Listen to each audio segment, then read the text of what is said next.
అందరికీ నమస్కారం. ఈ 6 రాశుల వారికి మీరు 3 నెలలు తాకినంత బంగారం, జాక్పాట్ మరియు సంపద. ఇంతకీ రాశుల వారికి తాకినంత బంగారం, జాక్పాటు, సంపద దొరుకుతుందనేది ఇప్పుడు మనం తెలుసుకుందాం. ఈ నెల 28 నుండి ఏప్రిల్ మొదటి వారం వరకు, అంటే దాదాపు 75 రోజుల పాటు గ్రహ సంచారాలలో 2 శుభ పరిణామాలు జరుగుతున్నాయి. వీటిలో ఒకటి మీనరాశిలో శుక్రుడు ఉచ్చ స్థితికి చేరుకోవడం, మరియు రెండవది అత్యంత శుభగ్రహమైన బృహస్పతి మరియు శుక్రుల మధ్య సంచారం. ఈ యోగం శుక్రుని అధిపతి అయిన వృషభ రాశిలో బృహస్పతి సంచారము వలన మరియు గురువు అధిపతి అయిన మీనరాశిలో శుక్రుడు సంచారం వలన ఏర్పడుతుంది. ఈ విధంగా బృహస్పతి మరియు శుక్రులతో శుభ పరిణామాలు చాలా అరుదుగా జరుగుతాయి. ఈ మార్పుల కారణంగా వృషభ, కర్కాటక, కన్య, వృశ్చిక, మకర, కుంభరాశుల వారికి కుబేర యోగం వచ్చే అవకాశం ఉంది. అందులో మొదటి రాశి వృషభ రాశి. వృషభ రాశి అధిపతి శుక్రుడు లగ్నంలో ఉండి లాభాధిపతి బృహస్పతితో కలిసి సంచరిస్తున్నందున ఈ రాశి స్థానికులకు అపారమైన ఆర్థిక ప్రయోజనాలను అందించడం ఖాయం. ఈ రాశివారు కొంచెం ప్రయత్నిస్తే మురికి కూడా బంగారంలా మారుతుంది. స్టాక్స్, స్పెక్యులేషన్ మరియు ఆర్థిక లావాదేవీలు ముఖ్యంగా లాభదాయకంగా ఉంటాయి. పనిలో జీతం, వృత్తి మరియు వ్యాపారంలో ఆదాయం అంచనాలను మించి పెరుగుతుంది. ఆస్తి లాభం, ఆస్తి విలువ పెరుగుతుంది. ఇంకా తర్వాత రాశి కర్కాటక రాశి. ఈ రాశి వారికి కర్కాటకం 9వ ఇంట్లో ఇది దానవుల మధ్య సంచారం చేస్తుంది మరియు శుక్రుడు అదృష్ట స్థితిలో ఉన్నాడు.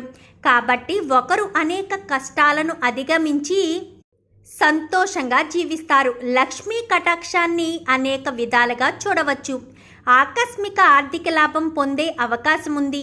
మీరు విదేశీ ఆదాయాలను కూడా అనుభవిస్తారు. డబ్బు అనేక విధాలుగా ప్రవహిస్తుంది. ఆస్తులు అందుబాటులో ఉంటాయి. ఆస్తి విలువ పెరుగుతుంది. గృహ లాభం కూడా ఉంటుంది.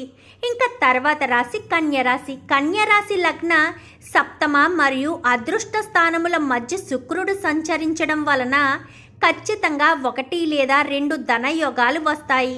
ఆదాయాన్ని పెంచుకోవడానికి చేసే ఏ ప్రయత్నమైనా విజయవంతమవుతుంది. మీకు ఉద్యోగంలో ప్రమోషన్ లభిస్తుంది. జీతభత్యాలు గణనీయంగా పెరుగుతాయి. కెరీర్లు మరియు వ్యాపారాలు లాభాలలో కొత్త పుంతలు తొక్కుతారు. కొంచెం ప్రయత్నం చేస్తే ఆదాయం విపరీతంగా పెరుగుతుంది. ఆరోగ్య ప్రయోజనాలు కూడా ఉన్నాయి. ఇంకా తర్వాత రాశి వృశ్చిక రాశి. ఈ రాశిలోని 5వ ఇంట్లో శుక్రుడు అధిరోహించినప్పుడు 5వ ఇల్లు మరియు 7వ ఇంటి మధ్య సంచారము జీవితంలో ఊహించని శుభ పరిణామాలు తెస్తుంది. సంపన్న కుటుంబానికి చెందిన వ్యక్తిని ప్రేమించడం లేదా వివాహం చేసుకోవడం, కెరీర్లు మరియు వ్యాపారాలు లాభాల పరంగా పుంజుకుంటాయి. ఉద్యోగంలో జీతం పెరుగుతుంది. నిరుద్యోగులకు విదేశీ అవకాశాలు లభిస్తాయి. ఆదాయం అనేక విధాలుగా పెరుగుతుంది. ఇంకా తర్వాత రాశి మకర రాశి. మకర రాశి చాలా శుభప్రదమైన రాశి మరియు శుక్రుడు 3వ ఇంట్లో నుండి 5వ ఇంట్లో బృహస్పతితో కలిసి సంచరిస్తున్నందున ఈ రాశిలో జన్మించిన వారికి అనేక శుభయోగాలు సంభవించే అవకాశం ఉంది. ఆదాయ, వృత్తి మరియు వ్యక్తిగత పురోగతికి సంబంధించిన ఏదైనా ప్రయత్నం విజయవంతమవుతుంది.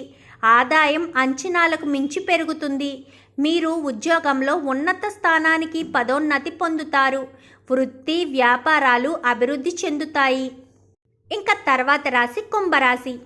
కుంభరాశి ధనస్థానంలో శుక్రుడు, చతుర్థిలో బృహస్పతి సంచారం వల్ల కుబేర యోగం, ధనలక్ష్మి యోగం వచ్చే అవకాశం ఉంది. ఊహించని ఆస్తి లాభం, ఆస్తి విలువ పెరుగుతుంది. సొంత ఇంటిని సొంతం చేసుకునే కల నెరవేరుతుంది. కుటుంబంలో ఆనందం ఉంటుంది. శుభకార్యాలు జరిగే అవకాశం కూడా ఉంది. ఇది ఆరోగ్యంపై తీవ్ర ప్రభావం చూపుతుంది. నిరుద్యోగులకు ఆశించిన సహకారం లభిస్తుంది. చూసారుగా ఫ్రెండ్స్, వచ్చే 75 రోజులలో ఏ రాశుల వారికి ఎలాంటి అదృష్టం కలగబోతుంది, జాక్పాట్, సంపద, బంగారం కలిసి వస్తాయి తెలుసుకున్నారు కదా. ఇందులో మీ రాశి ఉందేమో చూసుకోండి. వీడియో నచ్చితే లైక్ చేయండి, ఛానల్ని సబ్స్క్రైబ్ చేసుకోండి. పక్కనే ఉన్న బెల్ సింబల్లో ఆల్ పై క్లిక్ చేయండి. ఎలా చేయడం వల్ల అందరికంటే ముందుగా చూడవచ్చు.